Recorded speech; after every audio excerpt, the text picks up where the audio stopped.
নমস্কার বন্ধুরা, রেণুকা রান্নাঘরে সকলকে স্বাগত জানাই। আজকে আমি বানাবো লাউর পায়েস। তাই দেখুন, কচি লাউ একদম বাগান থেকে তুলে নিয়ে এসেছি। গুড্ডুর ঘরে যে লাউ গাছ হয়েছে সেখান থেকে নিয়ে এসেছি একটা ছোট লাউ। তাই আজকে লাউর পায়েস বানাবো, কিন্তু লাউর পায়েসটা দেখতে গেলে অন্যরকম পায়েস বানাবো। আজকে চাল দিয়ে পায়েস হবে না, আজকে চিড়ে দিয়ে পায়েস হবে। কাঁচা চিড়ে দিয়ে লাউ দিয়ে পায়েস হবে। পুরো ভিডিও দেখতে থাকুন, সঙ্গে থাকুন। বাগানে চলে এসেছি, বাগানটা দেখে খুব সুন্দর লাগছে, দেখতে দারুণ লাগছে। নতুন বছরে সবাইকে নিমন্ত্রণ থাকলো, চলে আসুন রেণুকা রান্নাঘরে, লাউর পায়েস খেয়ে যাবে। তাই সঙ্গে থাকুন, চলুন রান্নাঘরে যাচ্ছি, আপনাদের দেখাবো লাউর পায়েস চিড়ে দিয়ে। বন্ধুরা, আমি রান্নাঘরে চলে এসেছি। তাই আজকে বানাবো লাউয়ের চিড়ে দিয়ে পায়েস। তাই আমি একটা লাউ তার হাফ নিয়েছি। পুরো লাউটা নিলে অনেকটা পায়েস হবে। এই ছোটো একটা লাউ আপনাদের তো দেখিয়েছি, সেই একটা লাউয়ে হাফ লাউ কেটে নিয়েছি সরু সরু করে। অনেকভাবে লাউ করা যায়, গেট করা যায়। আমি আর সরু সরু করে কেটে নিয়েছি। লাউটা ধোয়া কাটার পরে ধুতে নিই, তাহলে জলটা বেশি হয়ে যাবে। লাউ জল এমনিতে বাড়ায়, তাই আমি লাউটা ধুয়ে কেটে নিয়েছি। তাই আমি প্রেসার কুকারে একটা লাউ আর চিড়েটা সিদ্ধ করে দিই। তাই দিচ্ছি আমি এক বাটি চিড়ে, ধোয়া আছে চিড়েটা। এতে দিয়ে দিচ্ছি লাউ। বন্ধুরা, এই লাউ এতে জল আছে সিদ্ধ করার জন্য। এতে কাঁচা চিড়াটা তো ফুলবে, চিড়াটা সিদ্ধ হবে, তার জন্য আমি একটু জল দিচ্ছি, বেশি নয়, একটু দেবো, এই আধ পোয়া, আর বেশি দিলাম না, এতে হয়ে যাবে।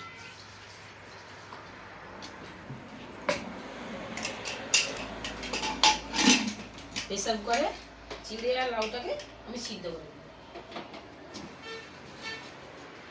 আমি গ্যাসটা জ্বালিয়ে নিয়েছি, প্রেসার কুকার বসিয়ে দিচ্ছি। 3টা সিটি পড়লে হয়ে যাবে।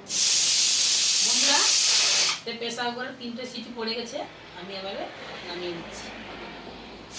এত হাওয়াটা বেরিয়ে গেলে আমি নামিয়ে নিচ্ছি। বন্ধুরা, লাউ আর চিড়েটা সুন্দর সিদ্ধ হয়ে গেছে, দেখুন কত সুন্দর হয়েছে দেখুন। আর যা একটু আছে এমনি দুটো সিদ্ধ হয়ে যাবে।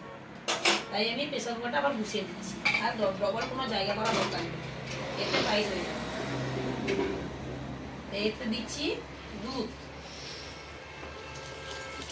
500 গ্রাম দুধ আছে, গাই দুধ। দিচ্ছি 3টা তেজপাতা, ধোয়া আছে, কেটে দিয়ে দিচ্ছি। এতে কাজু কিশমিশ আছে, দিয়ে দিচ্ছি। এটা হচ্ছে নারকেল কুড়া, একটা নারকেল কুড়ে নিয়ে নিই। তা দেখুন, একটা নারকেল কুড়েছি।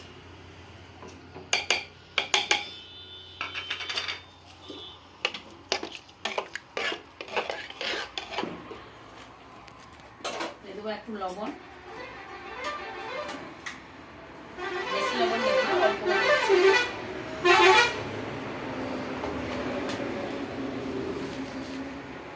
দিয়ে দিচ্ছি। 100 গ্রাম 150 গ্রাম তাকে ছিঁড়ে দেবো।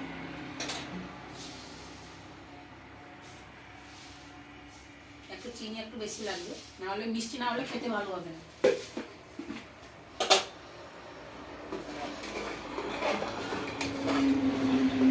ঢাকনাটা আবার একটু ঢাকনা দিয়ে দিচ্ছি। বন্ধুরা, আমি একটা জিনিস দিতে ভুলে গেছি, তাই আমি 2টো এলাচ মুখটা আমি ফাটিয়ে নিয়েছি, দিয়ে দিচ্ছি। কত সুন্দর ফুটছে দেখুন, দারুণ হবে খেতে।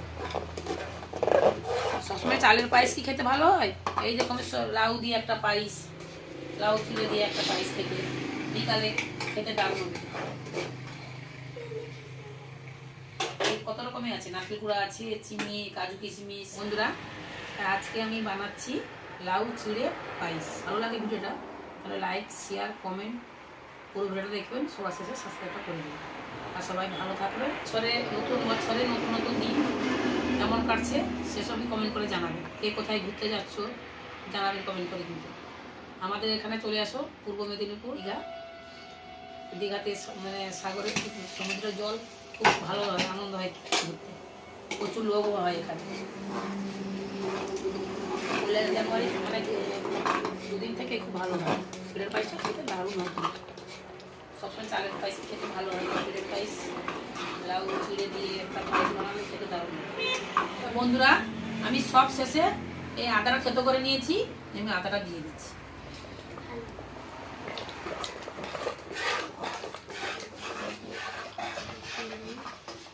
সুন্দর করে পাইস হয়ে গেছে,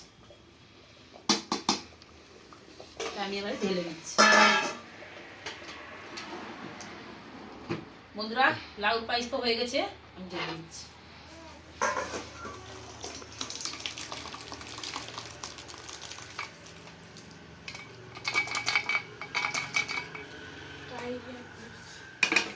আপনারা ঘরে বাড়িতে বানিয়ে খাবেন, খেয়ে কমেন্ট করে জানাবেন যে পায়েসটা খেতে কেমন লাগছে। আর সবাই ভালো থাকবেন, সুস্থ থাকবেন, পুরো ভিডিওটা দেখবেন, সবার সাথে কিন্তু মনে করে সাবস্ক্রাইবটা করে দেবেন।